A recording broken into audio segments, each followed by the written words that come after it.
Captain Jake Morrison sat in his chair on the bridge of the UES Defiant. The ship was quiet except for the low hum of the engines. They had been traveling through empty space for 3 weeks now, looking for new planets that humans might use someday. Jake was tired but alert. Space exploration was never boring, even when nothing seemed to happen. Lisa Park looked up from her tactical station. She was the ship's weapons officer and always stayed ready for trouble. Her fingers moved across the control panel as she checked the ship's defenses for the 10th time that day. Everything looked normal.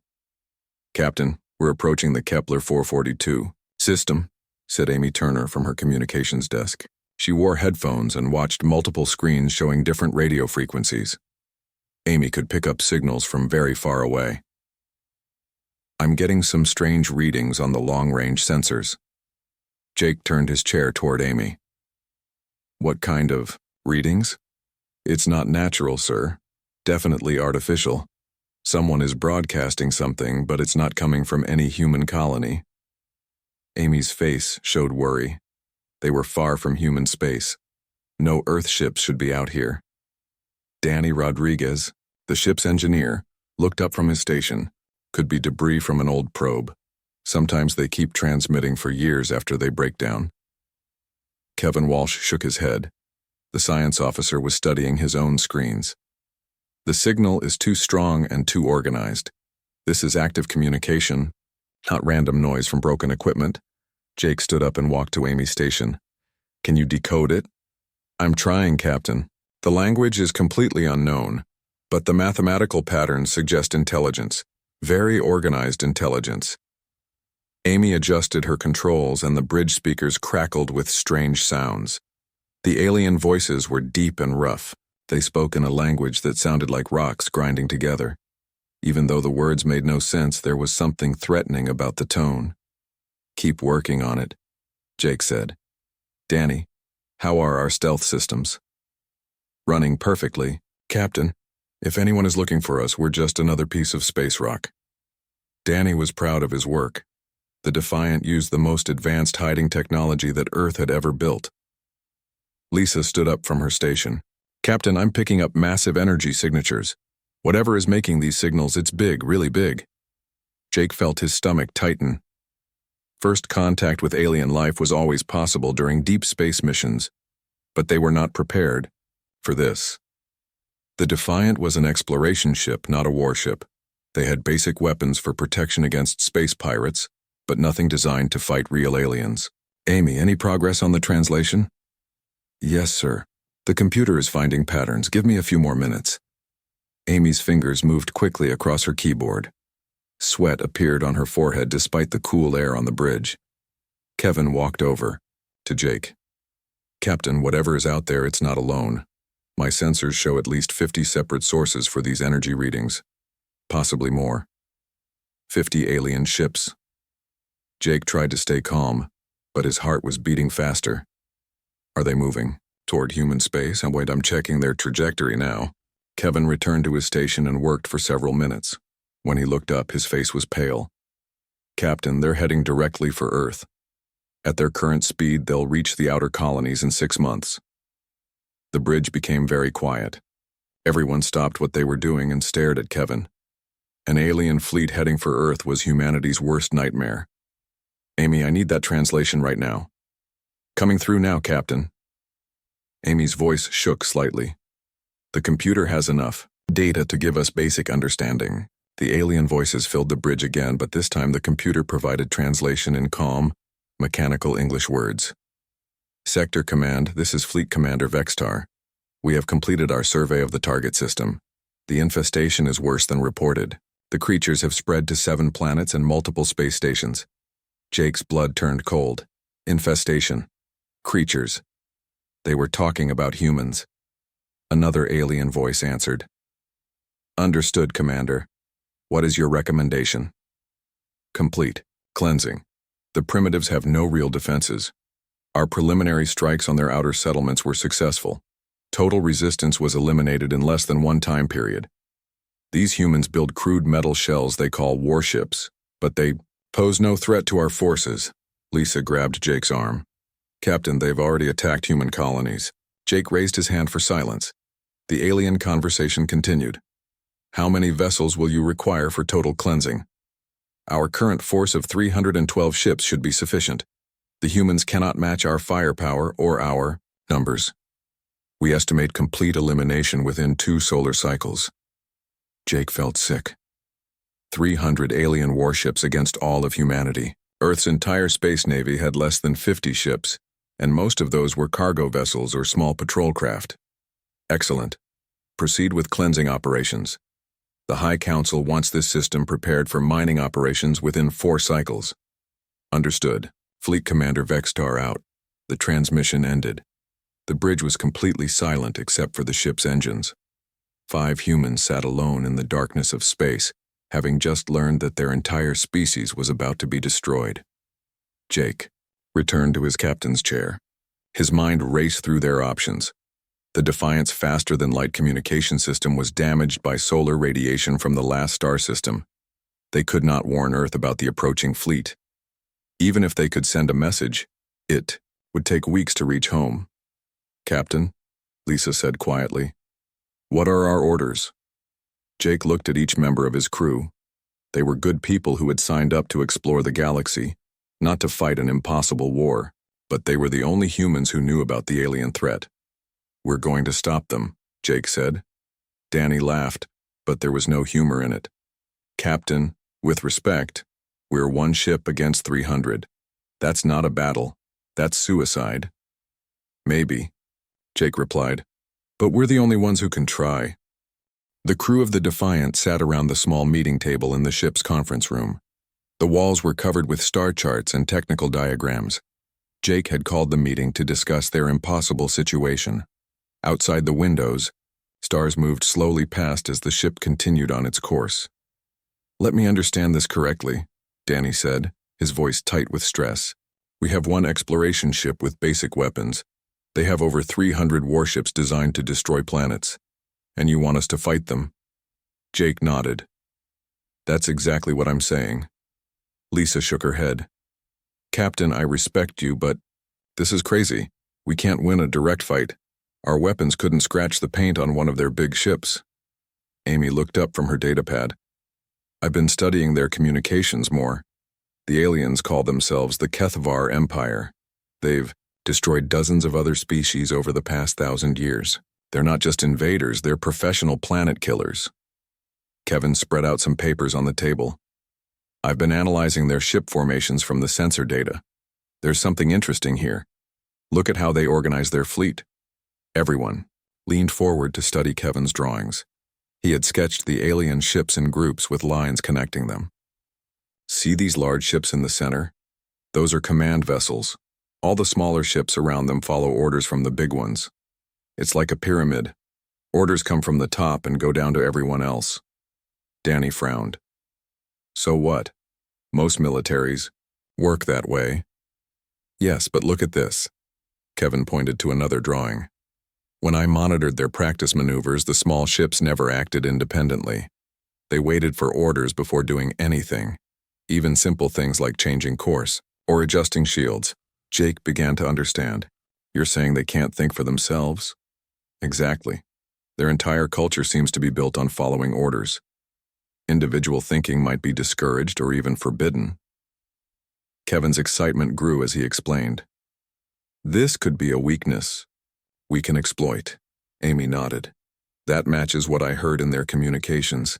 Every message follows exact protocols. No casual conversation, no jokes, no personal opinions. Just orders and confirmations. Lisa still looked doubtful. Even if that's true, we still can't fight 300 ships. Danny suddenly sat up straight. Wait. What if we don't fight them directly?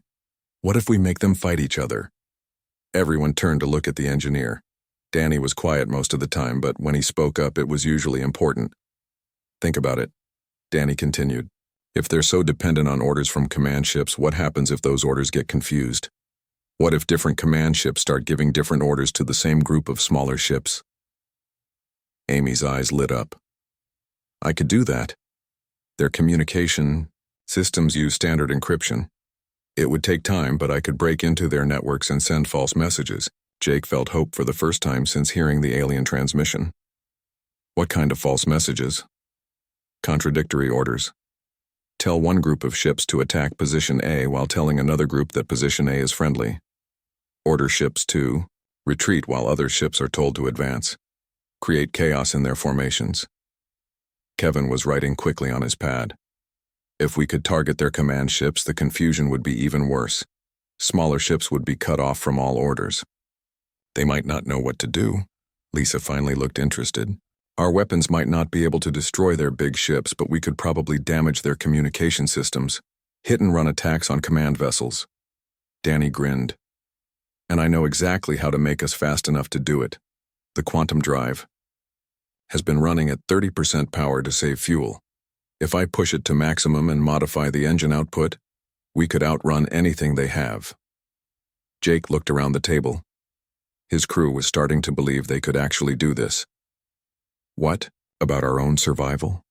This plan sounds like a one-way trip. Maybe not, Danny said.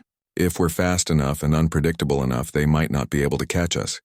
Their ships are big and powerful, but big ships are usually slow ships. Amy was already working on her datapad.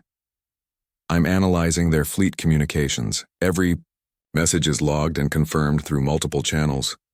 They're very careful about security, but that also makes them slow to react to changes. Kevin pointed to his charts again. Look at their formation patterns. They're beautiful and organized, but they're also predictable. We could use that against them. Lisa stood up and walked to the star chart on the wall. If we're really going to do this, we need to be smart about it. We can't just fly in shooting.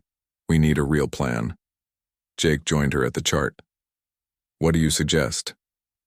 We use the asteroid field near their current position. It will give us cover and limit their ability to surround us.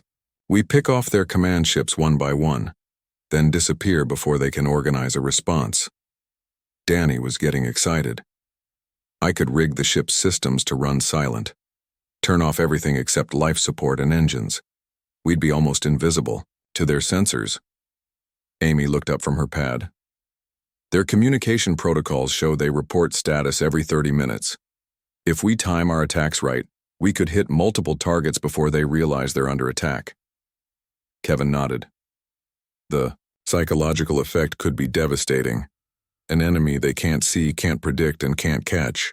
It goes against everything their military doctrine is based on. Jake sat back down at the table. So our plan is to hide in asteroids, confuse their communications, and attack their command ships using hit-and-run tactics. That's about right, Lisa said. It's still incredibly dangerous, but it's better than a direct fight.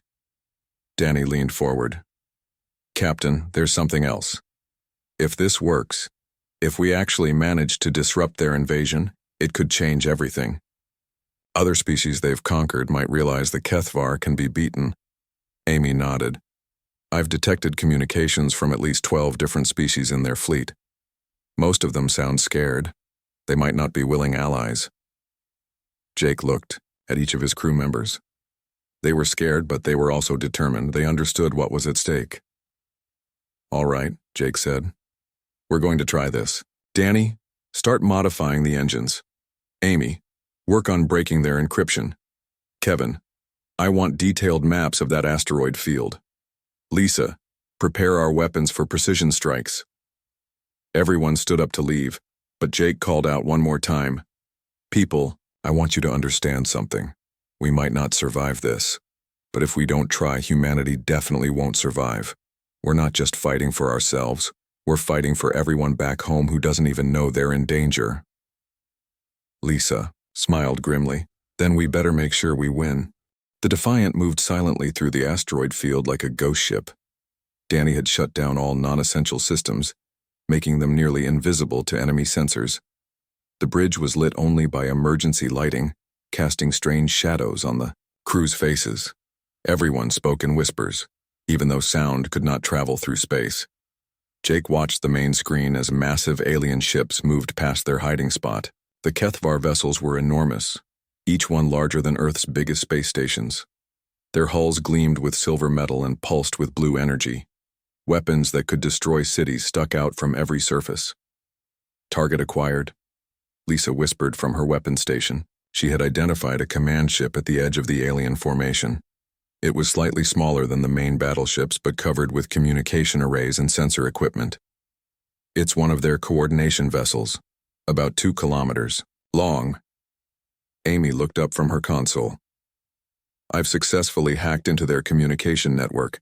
I can send false orders whenever you're ready, Captain. Kevin studied his tactical display. The target ship has 12 smaller vessels following it in formation. If we disable the command ship, those 12 will be cut off from the main fleet. Jake took a deep breath. This was it. The moment that would either begin humanity's fight for survival or end with their quick death. Danny, are you ready? Engines are running at maximum efficiency, Captain. I've never pushed the quantum drive this hard before, but it should hold together. We'll be the fastest thing in this system for the next hour. Jake gripped his chair. Amy, send the first wave of false orders to the outer ships. Tell them to investigate a disturbance in Sector 7. That should pull some of them away from the main formation. Amy's fingers moved across her keyboard. On the screen, they watched as 20 alien ships suddenly changed course and headed away from the fleet. The remaining ships showed no reaction, continuing on their planned route. It worked, Kevin said with amazement. They're actually following the fake orders. Phase 2, Jake ordered. Lisa, target their command ship's communication array. 1 precise shot to disable their ability to coordinate, then we run. Lisa aimed carefully. The Defiant's weapons were small compared to alien guns, but they were accurate. She fired a focused energy beam that struck the command ship's main communication tower. Sparks and debris flew into space as the tower exploded. Direct hit. Their communications are down, Lisa reported. Now we move, Jake commanded. Danny engaged the engines and the Defiant shot out from behind the asteroid like a bullet. The ship accelerated so quickly that everyone was pressed back into their seats. Within seconds, they were racing away from the alien fleet at incredible speed. Behind them, chaos began. The 12 ships that had been following the damaged command vessel suddenly stopped moving. Without orders, they seemed confused about what to do next. Other command ships tried to contact the damaged vessel, but received no response. Amy, send contradictory orders to different sections of their fleet, Jake ordered as they flew through space. Amy was ready, telling the left wing to attack the right wing, informing the center formation that the left wing has been taken over by enemies, ordering the rear guard to retreat immediately while telling the front ships to advance. On their screens, they watched the results. The organized alien fleet began to break apart. Ships turned toward each other with weapons charging. Others started moving in different directions. The perfect formation became a confused mess. They're actually fighting each other, Danny laughed. Some of those ships are firing on their own allies. Jake felt a moment of satisfaction, but it was too early to celebrate. Kevin, find us another target. We need to keep the pressure on while they're confused. Kevin scanned his displays. There's a large command ship about 50 kilometers ahead. It's trying to reorganize the scattered formations. Take us in, Danny. Lisa, prepare for another precision strike. The Defiant changed course and accelerated toward the new target. This command ship was larger than the first one, with heavy armor and defensive shields, but it was also slower and less maneuverable than the small human vessel. They're trying to lock onto us with weapons, Lisa reported. But we're moving too fast and too unpredictably for their targeting systems. Jake smiled grimly. The aliens had built their ships to fight other large, slow-moving vessels. They were not prepared for something as small and quick as the Defiant. Incoming transmission from the alien fleet, Amy announced. They're demanding that we identify ourselves and surrender. Ignore them. Lisa, can you target their shield generators? Already locked on, Captain. Firing now. The Defiant's weapons struck the alien ship's shield projectors.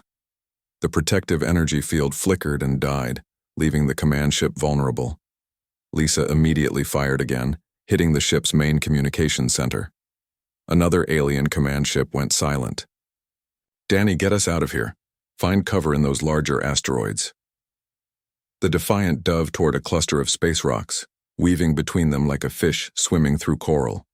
The alien ships were too large to follow, and their weapons could not target the humans without hitting the asteroids. Amy continued her electronic warfare. I'm intercepting their emergency communications. They're calling for all ships to return to defensive formation, but half the fleet is receiving different orders from my fake transmissions. Kevin studied the tactical situation. Captain, look at this. Their fleet is completely scattered now. Ships are spread across hundreds of kilometers instead of staying in formation. Some groups are still fighting each other. Jake watched the chaos they had created. 2 small attacks had turned the mighty alien fleet into a confused mob. But he knew this was just the beginning. They'll figure out what we're doing eventually, he warned his crew. We need to hit more targets before they adapt. Lisa targeted another command ship. Ready for attack run number 3, Captain. Danny pushed the engines harder. I don't know how much more speed I can get out of these systems, but I'll try. Amy looked up from her console with a big smile. Captain, you need to hear this. I'm picking up communications from some of the alien ships. They're starting to panic. She played the translated audio over the bridge speakers. Alien voices filled the air, and for the first time, they sounded afraid instead of confident. Command ship Delta 7 is not responding. Repeat, Delta 7 is silent. Unknown vessel is attacking our formations. Speed and maneuverability exceed all projections. Request immediate reinforcements. We are unable to target the enemy vessel. Fleet coherence is at 30% and falling. Recommend defensive positions. Jake felt something he had not expected. The aliens were scared. The mighty HFY Empire, destroyer of worlds, was afraid of one small human ship.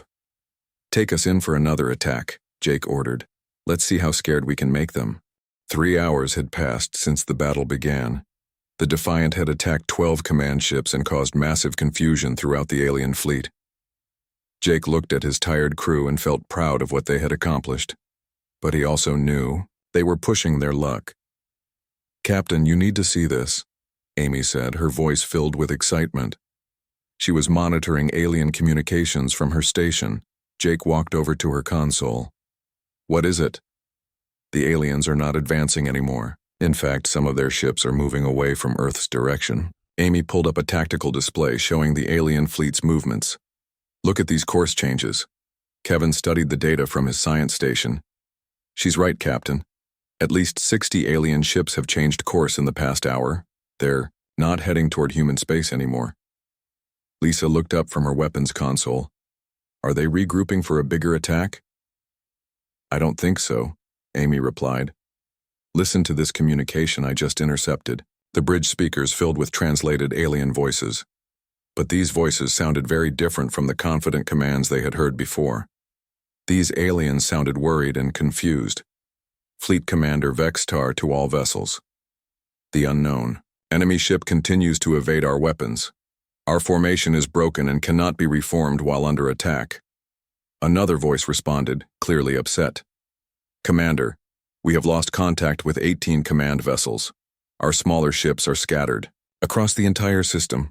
How is one primitive ship doing this to us? I do not know, the fleet commander admitted. This goes against all our battle experience. The humans fight like nothing we have encountered before. Jake felt his heart race. The alien fleet commander was admitting defeat. The mighty HFY Empire was being beaten by one human ship. New alien voice joined the conversation. Commander Vexitar, I am Admiral Korthval from the 3rd Battle Group. My sensors show your fleet is in complete disorder. What is your situation? Admiral, we are under attack by a single human vessel. It moves too fast for our weapons to track. It appears from nowhere, strikes our command ships, then vanishes before we can respond. Our fleet coordination is destroyed. Danny looked up from his engineering station with amazement. Captain, did you hear that? They're calling for help because of us. The Admiral's response came through the speakers. One ship, Commander? You have over 300 vessels. How can one ship defeat an entire fleet? I cannot explain it, Admiral. The humans do not fight like civilized species. They have no formation, no predictable pattern. They strike where we least expect and retreat before we can counterattack. Our tactical computers cannot predict their movements. Jake realized something important was happening. The aliens were not just confused, they were afraid. Their entire military system was built on overwhelming force and predictable tactics. They had never faced an enemy that refused to fight by their rules. Amy continued monitoring the communications. "Captain, I'm hearing panic in their voices. They keep asking how one ship can cause so much damage." Another transmission came through, this one from a different alien commander. "All ships, this is Battle Group 7. We are withdrawing to safe distance. The human vessel has destroyed our ability to coordinate attacks. Recommend immediate retreat." Kevin worked quickly at his station. "Captain, I'm tracking their ship movements. Over 100 alien vessels are now moving away from our position. They're actually running away." Lisa could not believe what she was hearing. "The entire invasion fleet is retreating because of us." Jake looked at the main screen, where scattered alien ships moved in different directions. The perfect formation that had threatened to destroy humanity was now broken and confused. "Amy, what else are you hearing?" Multiple fleet commanders are arguing about what to do next. Some want to continue the attack, but others are demanding retreat. They're saying the humans are too dangerous to fight. Amy listened to her headphones for a moment. "Captain, one of them just said they need to warn the Empire about human fighting methods." Danny laughed out loud. "They want to warn their Empire about us? That's incredible." Kevin was analyzing more data. "Captain, I'm detecting something else. Several alien ships are transmitting on different frequencies. These are not Kethvar communications." "What do you mean?" Jake asked. "Remember Amy found 12 different species in their fleet? I think some of those other species are talking to each other, separate from the Kethvar commanders." Amy adjusted her equipment to listen to the new transmissions. After a few minutes, she looked up with excitement. "Captain, you're not going to believe this. Some of the alien species are discussing rebellion against the Kethvar." Jake moved closer to Amy's station. "What are they saying?" "They're amazed that humans could defeat the Kethvar fleet. Many of these species were conquered by the same overwhelming force tactics that we just defeated. They're starting to think the Kethvar might not be unbeatable after all." A new transmission came through the main speakers. This voice was different from the Kethvar commanders. It sounded lighter, almost hopeful. "This is Commander Zephys of the Altair Defense Corps to all Allied vessels. The humans have shown us something important today. The Kethvar can be defeated. Their tactics are not as perfect as they claim." Another non-Kethvar voice responded. "Agreed, Commander Zephys. Our species has served the Kethvar for 200 years because we believed they were invincible. Perhaps we were wrong." Jake felt the situation changing completely. Not only were they stopping the invasion of Earth, they were inspiring other alien species to rebel against their oppressors. Amy picked up another transmission, this one from the Kethvar fleet commander. "All vessels maintain formation and continue toward the target system. Do not listen to rebel communications." But the response was not what the commander expected. Many ships did not acknowledge the order. Some ships even turned away from the fleet entirely. "Captain," Lisa said, "I'm seeing massive changes in their fleet positions. At least 50 ships have broken away from the main formation. They're not following Kethvar orders anymore." Kevin was tracking everything on his sensors. "The fleet is splitting apart. Some ships are retreating, others are joining the rebels, and the rest are trying to maintain the original mission." Danny shook his head in wonder. "We started this battle trying to delay one invasion fleet. Now we've started a revolution across multiple alien species." Jake watched as the alien fleet continued to break apart. Ships that had worked together for years were now going in different directions. The Kethvar Empire's control was crumbling before their eyes. "Amy, are you picking up any direct communications aimed at us?"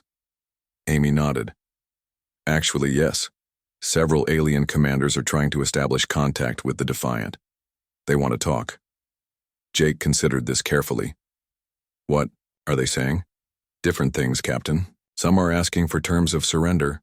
Others want to discuss alliance against the Kethvar. A few are just asking how we learn to fight the way we do." Lisa looked at the tactical display. "Captain, the original invasion fleet is completely scattered now. Even if they reorganized, they've lost too many ships to threaten Earth." Kevin agreed.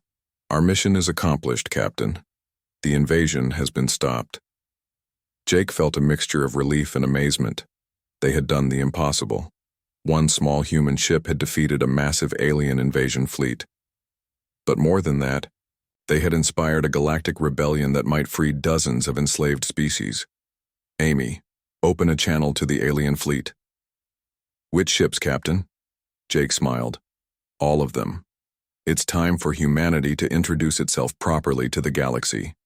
Jake stood on the bridge of the Defiant as Amy opened communication channels to the scattered alien fleet. The main screen showed dozens of alien ships floating in space, no longer in their perfect military formation. Some ships were damaged, others were moving away from the battle area, and many seemed to be waiting for something to happen. This is Captain Jake Morrison of the Earth vessel Defiant, Jake said into the microphone. His voice was calm but strong. We are prepared to discuss the current situation with any commanders who wish to communicate. The response was immediate. Multiple alien voices began speaking at once, creating a confusion of sounds and languages. Amy quickly sorted through the signals and identified the most important ones. Captain, I have Fleet Commander Vextar requesting immediate communication. He says it's urgent. Jake nodded. Put him through. The rough voice of the Kethvar commander filled the bridge. For the first time, the alien sounded tired and defeated instead of confident and threatening. Human vessel Defiant. This is Fleet. Commander Vexistar of the Kethvar 3rd Invasion Fleet. I request terms for immediate ceasefire. Jake looked at his crew. Lisa raised her eyebrows in surprise. Danny grinned widely. Kevin was recording everything for future analysis. Amy waited for Jake's response. Commander Vextar, are you surrendering? There was a long pause before the alien answered. The Kethvar Empire does not surrender to primitive species. However, we are willing to discuss withdrawal from this system, in exchange for safe passage for our remaining vessels. Jake almost laughed. The alien commander was asking for permission to run away, but he was trying to make it sound like a negotiation between equals. Commander, let me be clear about the situation. Your invasion fleet is scattered and broken. Many of your ships are damaged or destroyed. The species you forced to serve you are rebelling. You are in no position to make demands. Another pause. When Vextar spoke again, his voice was quieter. How did you do this? Our records show that humans have no advanced military technology. Your ships are primitive compared to ours. Yet one vessel has destroyed our entire operation. Kevin leaned toward Jake and whispered, Captain, this might be important. If we can explain our tactics, other species might be able to use them against the Kethvar. Jake considered this. Commander Vextar, your people made a mistake. You assumed that superior technology and overwhelming numbers would guarantee victory, but you forgot about strategy, creativity, and the willingness to fight for survival. I do not understand these concepts, the alien admitted. That's exactly your problem, Jake replied. Your military thinks in straight lines. You expect enemies to behave predictably. When we refused to follow your rules, your entire system fell apart. Amy held up her hand to get Jake's attention. She whispered, Captain, I'm receiving multiple requests for communication from other species in the fleet. They want to talk to us directly. Jake nodded. Commander Vexitar, we will accept your request for ceasefire. Your ships may withdraw from this system immediately. But understand this. If any Kethvar vessel approaches human space again, we will be ready. Agreed, Vextar said quickly. We will inform the High Council that humans are too dangerous to attack. The communication ended. Jake turned to Amy. Now let's talk to the other species. Amy opened a new channel. A different voice spoke, much lighter and more hopeful than the Kethvar commander.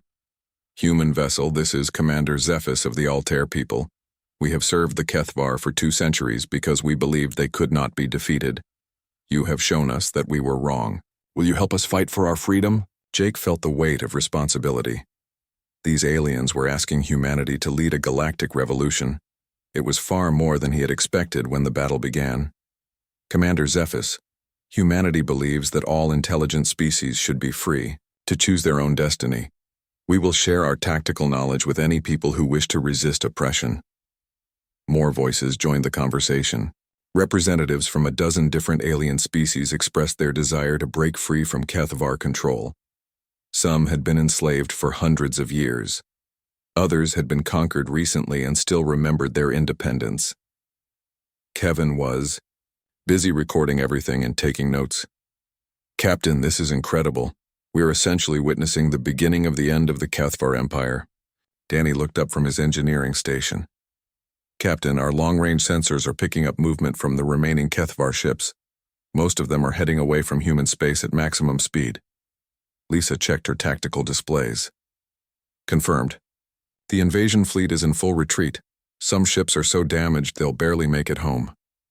Jake felt a deep satisfaction. The mission that had seemed impossible just hours ago was now complete. Not only had they saved Earth, they had potentially liberated dozens of alien civilizations. Amy continued coordinating communications with the rebel species. "Captain, many of these aliens are sharing information about HFY military bases and supply lines. They want to coordinate attacks against their oppressors." "Put them in contact with each other," Jake instructed.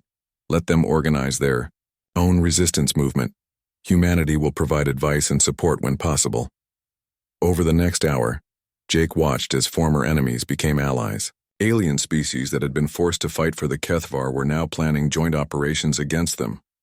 The galaxy was about to change in ways that no one had imagined. "Captain, incoming transmission from Earth Command," Amy announced. "They're requesting a full report on our mission status." Jake realized that Earth still had no idea what had happened. As far as they knew, the Defiant was conducting routine exploration in empty space. "Amy, prepare a comprehensive report. Tell them that first contact with alien life has been established, an invasion threat has been neutralized, and humanity has gained several dozen potential allies in this region of the galaxy." Danny laughed. "Captain, they're going to think we're making this up. Then we'll send them the recorded communications as proof," Jake replied. "Kevin, compile all the data we've gathered about alien technology and military tactics. Earth's scientists and military leaders will want to study everything." Lisa stood up from her station. "Captain, what are our orders now? Do we return to Earth or continue with our original mission?" Jake looked out at the stars where alien ships were still organizing their rebellion against the HFY Empire. Humanity had just taken its first step onto the galactic stage, and it had been a dramatic entrance. "We're going home," Jake decided. "Earth needs to know what happened here. Our people need time to prepare for the changes that are coming." Amy closed the communication channels and began preparing the ship for the journey back to human space. Kevin compiled his scientific data. Danny checked the engines that had performed far beyond their design specifications. Lisa secured the weapon systems that had started a galactic revolution. As the Defiant turned toward Earth, Jake thought about the day's events. They had started as explorers who accidentally discovered an alien invasion fleet. They were returning as the crew that had stopped that invasion and sparked the liberation of multiple alien civilizations. The galaxy would never be the same. And humanity, once seen as primitive and weak, was now respected and feared throughout HFY space. Jake smiled as the stars streamed past the bridge windows. Humanity had announced its arrival to the galaxy in the most dramatic way possible. And this was just the beginning.